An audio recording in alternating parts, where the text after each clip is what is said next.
मणिकरण गुरुद्वारा। मणिकरण भारत के हिमाचल प्रदेश राज्य में कुल्लू जिले के उत्तर से उत्तर पश्चिम में पार्वती घाटी में व्यास और पार्वती नदी के मध्य में बसा है। यह समुद्र तल से 1760 मीटर की ऊंचाई पर स्थित है और कुल्लू से इसकी दूरी लगभग 35 किलोमीटर है। जहां एक ओर शिव मंदिर है, दूसरी तरफ गुरु नानक देव जी का ऐतिहासिक गुरुद्वारा। नदी से जुड़े होने के कारण दोनों ऐतिहासिक धार्मिक स्थलों का वातावरण बहुत ही सुंदर दिखाई पड़ता है।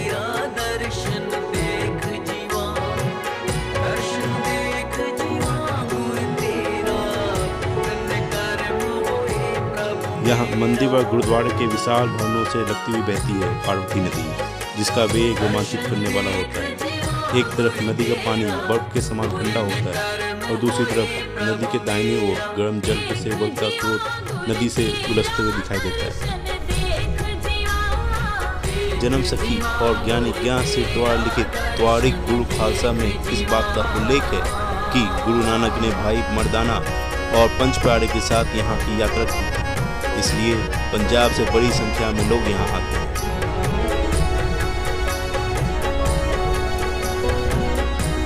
पूरे वर्ष यहाँ दोनों समय लंगर चलता है। गुरुद्वारा मणिकरण साहिब गुरु नानक देव की यहाँ की यात्रा की स्मृति में बना था। मणिकरण अपने गर्म पानी के चश्मों के लिए भी प्रसिद्ध है। देश विदेश से लाखों पर्यटक यहाँ बार बार आते हैं। विशेष रूप से ऐसे पर्यटक जो चर्म रोग या गठरी जैसे रोगों से परेशान हैं, वे यहाँ आके अपने रोगों से निजात पा लेते हैं।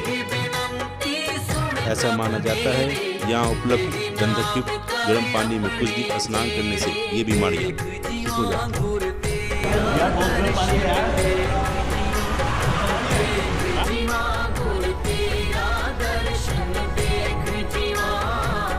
कहते हैं कि गुरु नानक देव जी ने अपने भाई मर्दाना को लंगर बनाने के लिए कुछ दाल और आटा मांगकर लाने के लिए कहा था। अब गुरु के लिए समस्या यह था कि खाना पकाने के लिए कोई आग नहीं थी। गुरु नानक ने मर्दाना को एक पत्थर उठाने के लिए कहा और ऐसा करते ही एक गर्म पानी का झरना निकल आया। निराश मर्दाना ने चपातियों को पानी के झरने में डाल दिया। गुरु नानक द्वारा निर्देश देने पर मर्दाना ने भगवान से प्रार्थना की और बोला अगर उसकी चपाती वापस पानी पर तैर आई तो वो एक चपाती भगवान को दान देगा। जब मर्दाना ने प्रार्थना की तो सभी चपाती पकी हुई पानी पर तैरने लगी। गुरु नानक देव जी ने कहा कि यदि कोई भी व्यक्ति परमेश्वर के नाम पर दान देता है तो उसका डूबा हुआ सामान वापस तैरने लगता है।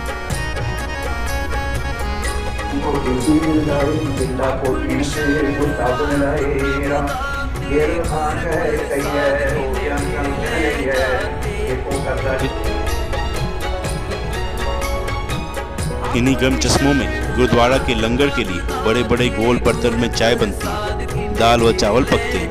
कहते हैं कि इस पानी की चाय बनाई जाए तो आम पानी की चाय से आधी चीनी डालकर भी 2 गुनी मीठी हो जाती है।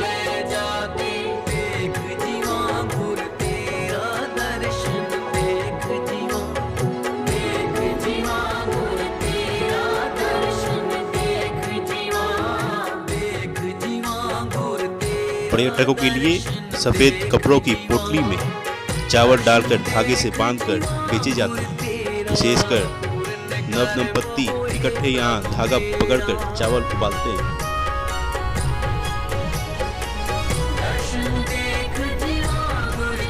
एक मान्यता यह भी है कि मनु ने यही महाप्रलय के विनाश के बाद मानव की रचना की थी।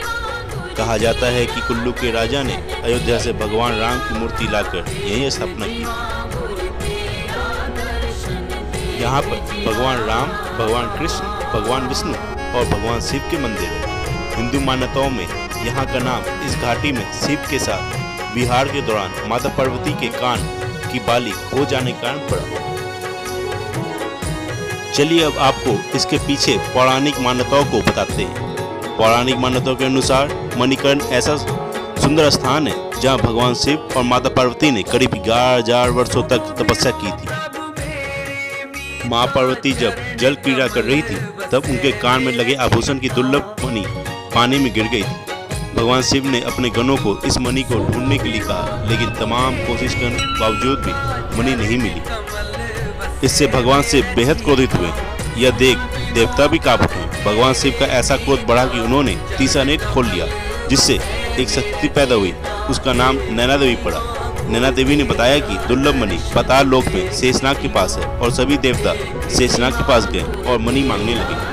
देवताओं की प्रार्थना पर शेषनाग ने दूसरी मणि के साथ इस मणि को भी लौटा दिया। हालांकि वह इस घटनाक्रम से बेहद नाराज हुए। शेषनाग ने जोर की फुफकार बढ़ी, जिससे इस जगह पर गर्म जल की धारा फूट पड़ी। मणि वापस पाने के बाद माता पार्वती और भगवान शिव बेहद प्रसन्न हुए। तब से इस जगह का नाम मणिकरण पड़ा।